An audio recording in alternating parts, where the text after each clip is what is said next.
Jangan sampai kita sebagai orang tua yang bijaksana dan sayang sama anak merebut tanggung jawab mereka sejak sekarang. Karena merekalah yang suatu saat akan hidup di zaman mereka, bukan kita yang akan menanggung kehidupan mereka.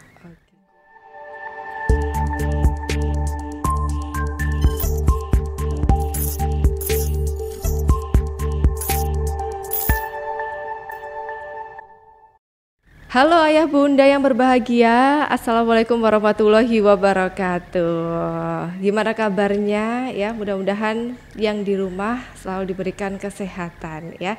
Di kesempatan kali ini ketemu lagi barengan dengan Ustazah Dety yang tentunya ditemani dengan Pak Arif ya. Di program Parenting SDMT TV ya. Jangan lupa sebelumnya komen, like dan juga subscribe channel ini. Baiklah, kita mau bahas dulu tentang permasalahan anak ya Pak Arif. Ya karena di masa pandemi ini kan tentunya selain kecanduan dengan gadget, tentunya anak juga harus mengerjakan tugas-tugas di rumah ya, mengikuti pelajaran secara daring di rumah.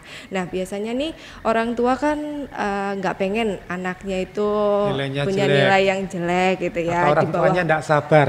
Iya benar. Nungguin anaknya nggak selesai-selesai ya. Iya. Seperti apa ini Pak Arif? Mungkin yang orang tua yang selalu mengerjakan tugas anaknya ya supaya mendapatkan nilai yang baik seperti itu. Betul. Ya itu memang terkadang orang tua yang terlalu sayang sama anak, terkadang begitu. Karena saking sayang energinya berlebih tapi akhirnya kebablasan. Jadi tanpa kita sadarin sebenarnya tugas anak itu adalah bentuk tanggung jawab anak di masa tumbuh kembang mereka.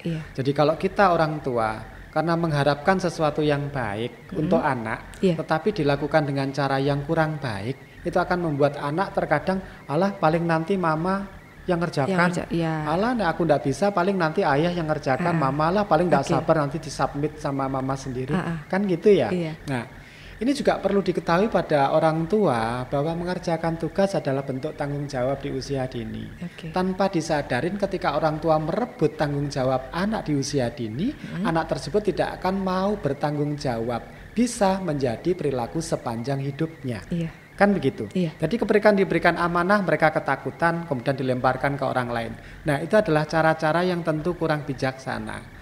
Saya rasa guru juga punya penilaian. Di dalam era pandemi ini juga penilaian mata pelajaran juga levelnya diturunkan karena melihat kesibukan orang tua dan sebagainya.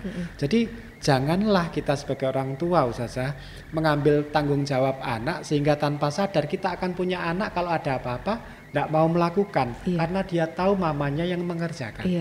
Kan akhirnya tidak asik ya dengan begitu ya. Ya anak terlalu menggampangkan jadinya. Jadi akhirnya banyak orang tua yang biasa melakukan seperti ini justru mendapatkan anak yang semakin hari semakin lama dia tidak mau bertanggung jawab dengan kewajiban yang harusnya mereka lakukan sendiri. Jadi kurangnya tanggung jawab anak ya untuk mengerjakan tugas-tugas rumahnya. Tanggung jawabnya anak menjadi mengecil karena orang tua mengambil alih hampir di semua yang harusnya dilakukan anak sendiri.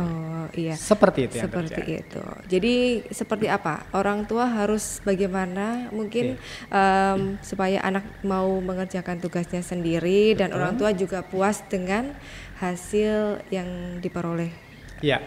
Orang tua atau orang budaya di Indonesia itu terbiasa untuk melihat sesuatu dia dilihat dari hasil akhirnya.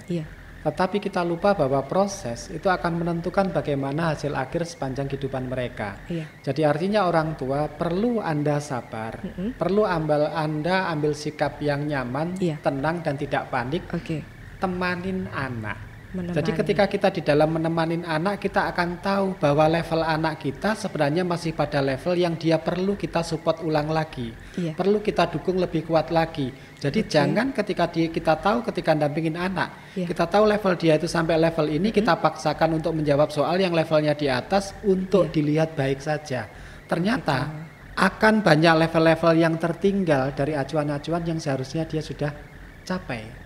Seperti itu. Jadi sebenarnya tugas yang diberikan sekolah itu adalah juga dalam rangka sekolah itu mengukur ada ananda itu level berapa. Jadi kalau ternyata pada level seperti ini kok anak sudah tahu sampai level ini, oh berarti ada yang salah tentunya. Kan tidak mungkin ini yang ngerjakan anak.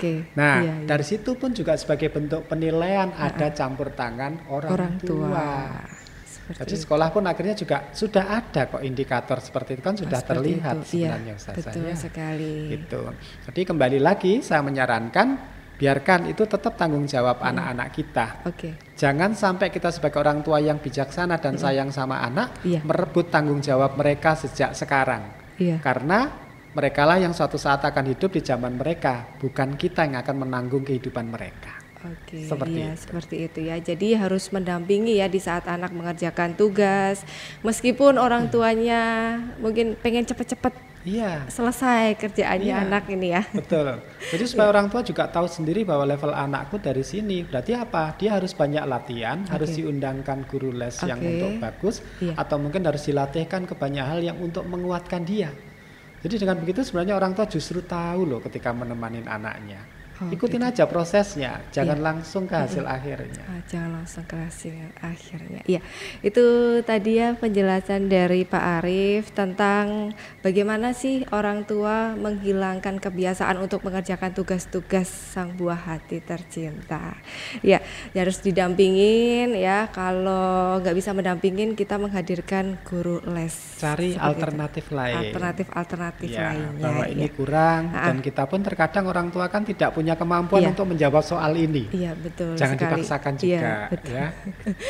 Terima kasih Pak Arief atas penjelasannya di kesempatan kali ini ya. Itu dia ayah bunda ya penjelasan dari Pak Arief seputar orang tua yang selalu mengerjakan tugas-tugas rumah dari sang buah hati. Sekian sesi parenting untuk kali ini ya. Jangan lupa untuk komen, subscribe dan juga like, dan mungkin yang pengen mau mengajukan pertanyaan-pertanyaan bisa langsung aja di kolom komentar di bawah ini. Saya Deti dan juga Pak Arief pamit undur diri. Wassalamualaikum warahmatullahi wabarakatuh. Waalaikumsalam warahmatullahi wabarakatuh.